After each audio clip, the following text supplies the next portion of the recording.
Friends, இன்றைக்கி நம்ம வந்து ரேஷன் அரிசியில் எப்படி கூழ் வத்தல் போடலான்றது தான் பார்க்க போகிறோம். நான் அந்த படினால் கரெக்டாக 4 எடுத்து நான் நல்லா ஊற வச்சுக்கிட்டேன். அது வந்து 200 கிராம் அந்த படி. அதில் 800 வரும். 4ன்னு கணக்கு பண்ணால் 800 வரும். இதை நல்லா நம்ம ஊற வச்சதுக்கப்புறம் கிரைண்டரில் அரைச்சி எடுத்துக்கலாம். காரத்துக்கு ஏற்ற மாதிரி நான் வந்து பச்சை மிளகா போட்டிருக்கேன். உங்களுக்கு எவ்வளோ வேணுமோ அந்த அளவுக்கு பச்சை மிளகா போட்டுக்கோங்க. இதை லைட்டாக கொஞ்சம் தண்ணி ஊற்றி மிக்சியில் அரைச்சி எடுத்துக்கலாம். வடிகட்டெல்லாம் தேவையில்லை. இது நம்ம புழிஞ்சு விட்றனால எதுவும் அடைக்கலாம் செய்யாது. அதனால் இதை வந்து நம்ம அரைச்சி எடுத்துக்கலாம். மாவு வந்து நான் கிரைண்டரில் அரைச்சி எடுத்தல இந்த மாதிரி பதத்தில், அதாவது தோசை மாவு பதம் இல்லாமல் கொஞ்சம் தண்ணியாகவே கரைச்சி வச்சுக்கோங்க. அப்போ நம்மளுக்கு வந்து கரைச்சி எடுக்கிறதுக்கு கொஞ்சம் ஈஸியாக இருக்கும். இப்போ வந்து ஒரு அடுப்பில் இந்த படி நம்ம எந்த டம்ளரால் அளக்குறோமோ அந்த டம்ளராலேயே நீங்கள் 5 டம்ளர் தண்ணி எடுத்துக்கோங்க. அதுபடி நான் கணக்கு பண்ணி எடுத்திருக்கேன். 4க்கு 5 கணக்கு பண்ணி 20 இது நான் ஊற்றிருக்கேன். இப்போ இது நல்லா கொதிச்சதுக்கப்புறம் நல்லா கொதிச்சு வரும்ல, கொதிச்சதுக்கப்புறம் நம்ம அந்த பச்சை மிளகா விழுது அரைச்சி வச்சுருக்கோமா, அந்த பச்சை மிளகா விழுதையும் நீங்கள் இதில் போட்டுக்கோங்க. கொஞ்சம் ஒரு கொதி வரட்டும். கொஞ்சம் கொதி வந்ததுக்கப்புறம் நம்ம மாவை நல்லா கரைச்சி வச்சுருக்கோம்ல, அந்த மாவை வந்து நம்ம இதில் வந்து ஊற்றி கிண்டிக்கலாம். என் பையனை வீடியோ எடுக்க சொன்னாங்க. அவன் இந்த மாதிரி போர்ட்ரைட்டில் வீடியோ எடுத்து வச்சுட்டான். ஸோ கொஞ்சம் அட்ஜஸ்ட் பண்ணிக்கோங்க. இப்போ நம்ம மாவை கரைச்சி வச்சதை வந்து நம்ம கொதித்த தண்ணியில் ஊற்றிடணும். ஊற்றுனதுக்கப்புறம் கைவிடாமல் கிண்டிக்கிட்டே இருங்க. அடி பிடிச்சிரும். என்னாட்டி கிண்டிக்கிட்டே இருந்தீங்கன்னா அடி பிடிக்காது. இதில் தேவையான அளவு உப்பும் போட்டுக்கோங்க. நான் கல் உப்பு தான் போடுறேன். உங்களுக்கு எந்த உப்பு நீங்கள் போடணுமோ போட்டுக்கோங்க. கல் உப்பு நான் போட்டு இதை நல்லா கிண்டிக்கிட்டே இருக்கணும். கிட்டத்தட்ட ஒரு 10-15 நிமிஷத்துலேயே மாவு வந்து வெந்துடும் நல்லா. இப்போ வேகாததுக்கு முன்னாடி நீங்கள் எடுத்தீங்கன்னா உங்களுக்கு வந்து வத்தல் காஞ்சதுக்கப்புறம் எடுக்கும்போது படல் படலாக வராது. அப்படியே பிஞ்சு பிஞ்சு உடஞ்சி வரும். நம்ம மாவு நல்லா வெந்ததுக்கப்புறம் எடுத்தோம்னா தான் நம்ம வத்தல் புழிஞ்சதுக்கப்புறம் காய வச்சு எடுப்போம்ல, அப்போ எடுக்கும்போது பார்த்தீங்கன்னா அழகாக தண்ணி தெளித்து எடுக்கும்போது படல் படலாக அழகாக அப்படியே ஒரே இதில் அப்படியே வரும். அதனால் நல்ல மாவை மட்டும் வேக விட்டு எடுத்துக்கோங்க.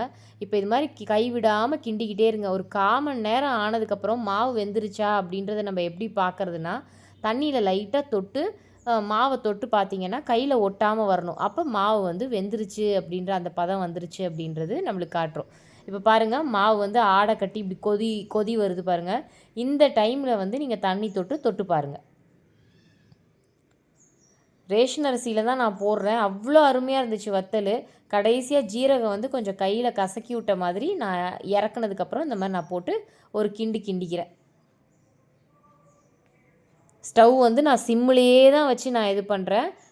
சிம்மிலேயே வச்சு தான் கிண்டுறேன். ஹை ஃப்ளேம்லேயே நான் வைக்கலை. இப்போ இது வெந்துருச்சான்றதை நான் செக் பண்ணி பார்த்துக்கிட்டேன். ஒட்டலை கையில். இது மாவு நல்ல பதம். ஸோ இதை இறக்கி வச்சாச்சு. இறக்கி நான் வந்து கொஞ்சம் நேரம் ஆற வச்சுட்டேன்.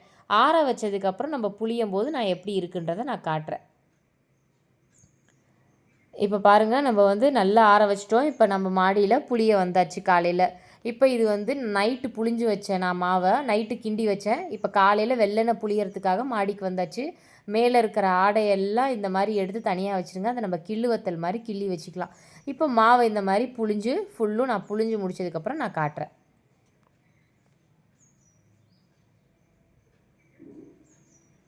பாருங்க, அழகாக அப்படியே அழகாக புளியறதுக்கு வரும். இது மாதிரி புளிஞ்சால் கொஞ்சம் கொஞ்சமாக புளியணும். நீங்கள் ஆயில் கவரில் புளிஞ்சிங்கன்னா கொஞ்சம் நிறைய புளிகிற மாதிரி வரும். இப்போ நான் ஃபுல்லும் புளிஞ்சு எடுத்தாச்சு. நான் கொஞ்சம் கொஞ்சமாக தான் நான் புளிஞ்சு எடுத்தேன். ஒரு 5 டைம் போட்டேன் வத்தல். இப்போ பாருங்கள் எப்படி இருக்குன்றதை பாருங்கள். நான் காஞ்சி சாயந்தரம் எடுத்துகிட்டு வந்தாச்சு. இந்த மாதிரி திருப்பி போட்டு தண்ணியை தெளிச்சிக்கோங்க. தண்ணி தெளிச்சிட்டு நம்ம இப்படி எடுக்கும்போது இங்கே பாருங்கள், அழகாக படல் படலாக வந்திருக்கு. இதுதான் மாவு வந்து நல்லா வெந்ததுக்கான பக்குவம். இந்த மாதிரி எடுத்ததுக்கப்புறம் மறுபடியும் இன்னொரு நாள் நம்ம காய வைக்கணும். ஃபுல்லும் எடுத்துகிட்டு நான் காட்டுறேன்.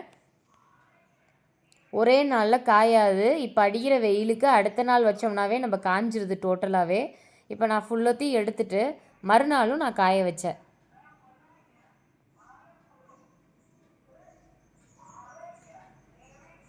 இப்போ மறுநாள் காய வச்சு எடுத்துகிட்டு வந்தாச்சு. இப்போ இதை நம்ம கொஞ்சம் ஆயில் ஊற்றி பொரிச்சு பார்க்கலாம். எப்படி இருக்குன்றதை பொரிச்சு பார்க்கலாம். பாருங்கள், வத்தல் எப்படி அழகாக பொரிஞ்சு வருது பாருங்கள். அவ்வளோ அருமையாக இருந்துச்சுங்க. ரேஷன் வத்தல்னு நீங்கள் இது பண்ணாதீங்க. இந்த மாதிரி செஞ்சு பாருங்கள். பிடிச்சிருந்தா லைக் பண்ணுங்கள், ஷேர் பண்ணுங்கள்.